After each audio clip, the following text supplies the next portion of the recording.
Afternoon. Hello? Well, I'm in, where am I? You're in Drayton, Banbury, Oxfordshire. It's the posh part of the UK, is it? Well, I wouldn't say it's posh. Do you know what posh stands for? No. So the people who years ago was getting on the ships, right? Posh means, Port out, starboard home. thank you very much, port out, starboard home. And it was all about the sunshine, wasn't it? Because we got an audience over here now. So what they didn't want to do, they didn't want to be in the sunshine, so they'd stay on the shady part. Right. Because being sort of like posh those days was like, you know, keeping your skin nice and fair. But obviously, you're a bit posh now because you got the tan. Well, I've got the tan, yes.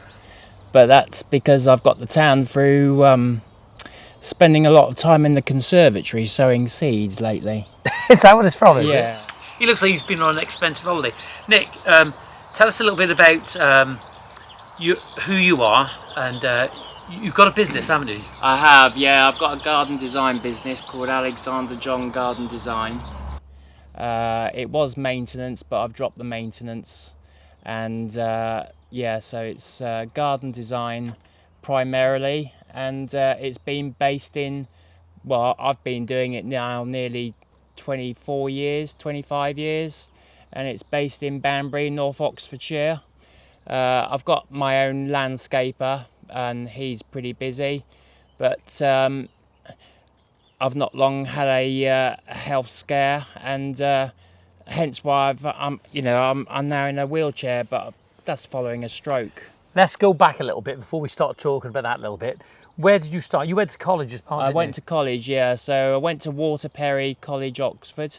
Right. And did my City and Guilds there. In what? In amenity horticulture. And why horticulture? What was the thing? Is it from a child, is it? Or? Yeah, from a child I've loved being outside and gardening in a seed tray and just being outside, really, growing vegetables. You enjoyed that, yeah? I enjoyed that, yeah. And that's where you got the bug then? That's where I got the bug, yeah. Yeah, and then you did some more educational in college? Yeah, I did. I then went to Sparsholt. Which is in Hampshire? Hampshire, yeah, Winchester. Right, okay. And what did you study and there? I did a national diploma in horticulture. Did that help? Was that better? Yeah, it was. It was more or less a repeat of the City and Guilds. Right, okay. Did that help repeating that process over again? Yeah, it did. It refreshed. Yeah. And did it really sink in? When you look back at the course, but when you did the syllabus and you did some of those assignments, do you remember those assignments now? I do, yeah. Yeah. What was the most favourite part? I think the most favourite part was the lectures. The lectures? Yeah. Why? Because every tutor had their own take on making horticulture exciting. Right. And how do they do that, Nick? Come on. Because there's a lot of people, there's a lot of landscapers out there that they get involved in landscaping. Landscaping covers quite a multiple task, doesn't it? Yeah, there's lots of disciplines with landscaping. So there's landscaping, there's soft landscaping, which is really plants, and there's turf. There's so many disciplines and avenues to horticulture. Let's just put it this way, right? We turn up and we're going to landscape a garden and we've got a budget, whatever is it, £1,000. What would you spend first on that garden? We're gonna landscape it now, mind. So, what part? The boundaries. Get your boundaries done, and get your trees in, because those are going to be with you for the lifetime. Would you put a patio first or some planting? I do planting. Yeah. Depending on the time of year, of course. Yeah. Because ground preparation is really important when you're landscaping a garden.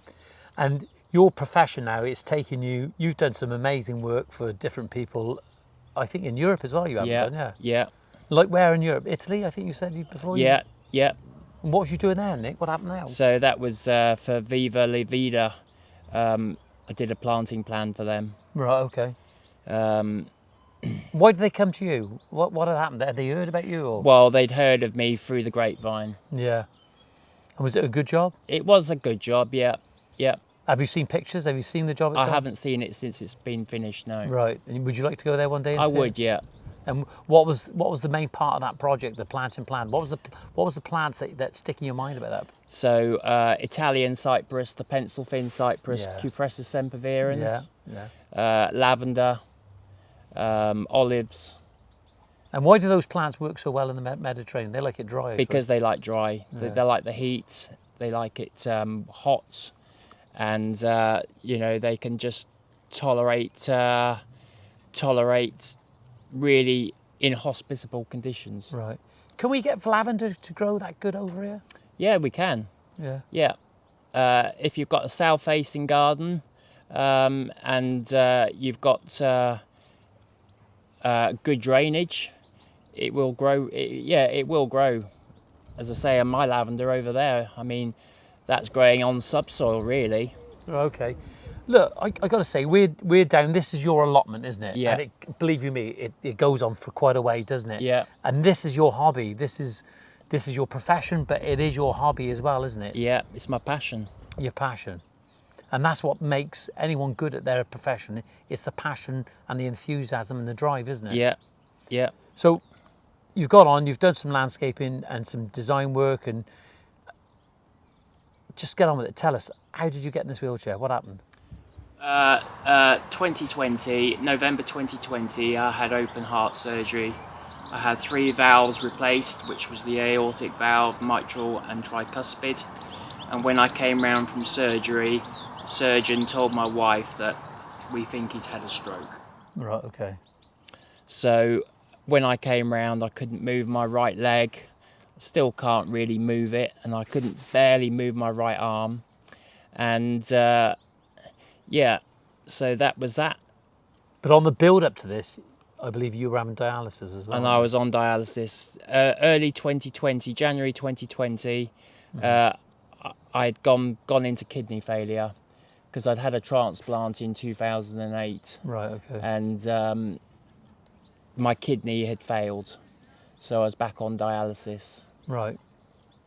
And Nick, I got to ask, you're on dialysis for a while, but I'm just amazed that you had COVID and you pulled through it. Yeah. Yeah. And were you really bad with the COVID? Yeah. Was Yeah, it was. It's really quite hard to describe when I go back to that time. Is it difficult thinking about that now? It is, yeah. Yeah. Yeah. I remember myself sending you messages when you were in there, and I just didn't know what to say to you. And I think it was just a difficult time because I'll be honest, I knew you were strong, but you always think, will he ever answer me back? Will he ever answer? Yeah. That message? And I was on the other end, and I'm thinking, my God, speak to me, Nick, speak to me. But you got through it, and as bad as the COVID was for you, you pulled through it. You tell me the bit about when you said about the doctors. You never really seen their faces, did you? No, never saw the doctors' faces because all I recollect was, I'd be lying in a bed in the ward, and the doctors and nurses, I thought I was in Cloud Cuckoo Lands because... It must be like a movie or something. Yeah, because they're all dressed like astronauts. They're all in spacesuits and visors and... So you couldn't identify with anyone? No, really? I couldn't identify with any of them. Yeah. I couldn't picture their faces. Yeah. And that was frightening. I can imagine. Well, I can't imagine. I can't imagine how it must have been for you. It must have been a real difficult time. And can you tell us what's the current status about your health now at the moment? So current status is that my heart's okay. I had an appointment with a specialist at Cambridge, and he's happy to leave it as it is, but he said if you have any further problems, get back in touch. Okay. So I'm still having to have blood transfusions as and when. Is that every week or every? Well, every so often. Every so often. Because my hemoglobin's a little bit low, it drops. But ultimate goal at the moment is to get back on the kidney transplant waiting list. Right, okay. Because I want another transplant, and most of all, I just want to walk again and get out of these wheelchairs. Yeah. Has it been hard then? It has. Exceptionally hard and frustrating. And I want to ask you these questions, and it's not, I don't necessarily want to see the emotion, because it's quite upsetting, but you've been on a rocky road, haven't you? I have, yeah. Yeah. And are you going to get through it? I will. You will? Yeah. Are we going to do something with this small space in this part? I hope so. Yeah. I hope so. Well, look, I think that when people are watching podcasts like this, they want to see the emotions, but I don't want to see the emotions today because I know what you've been through, and we've seen some emotions earlier on. Look, more importantly, what are we going to plant in this area? So we've got the first of the root veg in. Right. So we've got carrots, onions, and parsley. I do, yeah. You do. So you do eat what you grow. Yeah. Do you give some away? I do, yeah. Yeah, it's good, isn't it? Do you think you'll grow more than what you can eat in this garden?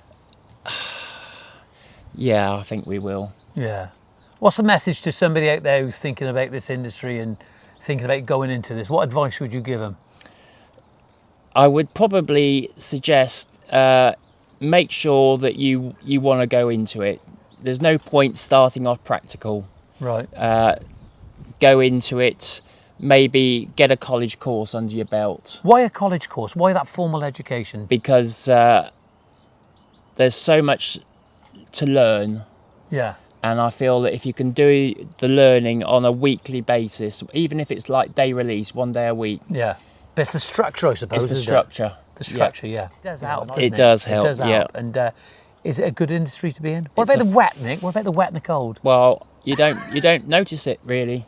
Because of the passion. Because of the passion and the drive. Yeah. And you're seeing the seasons. That's the best thing about working in this industry. You're outside all the time. Okay. And it's a fascinating industry because there's always change, isn't there? There is. We've talked about plants before and about what deciduous means and about the leaf change in colours. Look, I got to touch upon this because it's your knowledge that one of the reasons I'm here today, and also because of our friendship. But if we were looking at, for me, I think autumn is just a wonderful. It's probably one of my most favourite parts of the year when it comes to the garden. What advice would you give me when it comes to choosing a tree for autumn colour? What trees could I put in my garden? So it depends really on what size your garden is. But 9 times out of 10 with most new builds, they've got small gardens. Yeah. So you want to go for a small garden tree. So something like a malus, a crabapple. Yeah. A variety called Red Sentinel. Yeah. Or an Acer brillantissimum, which is a Canadian maple sycamore. Right, okay. Or a Amelanchier, which is known as the snowy Lamarckii, yeah, Lamarckii snowy Masipilis. Yeah. Gladitia tricanthus? Yeah, perfect. That's more aureus colour, I believe, isn't it? Yeah. Yeah. Can you mix those up a little bit in the garden? Yeah, you can, yeah. Yeah. What about the small shrubs? Are we going to have shrubs that can produce that autumn colours as well? Yeah, like you can. Yeah. So for Physocarpus, the yeah. You saw that earlier. Yeah. And that leaf is more of a darker colour. More of a burgundy leaf. Yeah. A Catinus royal purple or grace. The smoke tree, isn't it? The smoke tree, the smoke bush. Yeah, well, we got a few stories about it. Look, Nick, I don't want to go on any longer because I don't think it's fair on you sat here in the cold talking to me. You must be absolutely boring. Look, listen, thanks very much. And I hope that maybe in the future, when people watch this, can we start giving them some advice on plants in the garden? Yeah, by all means. Yeah, just invite them, just drop a message. Just drop a message, get in touch. Yeah, look, also, what is your website address? That's what I want to do. My web address is www.banburygardeners.co.uk. Okay, well there you are. There you have it. Don't just message me. Message the man himself. Thanks for watching, and hopefully we'll see you next week with some more content. Lovely. Thank you, John. Cheers, Nick.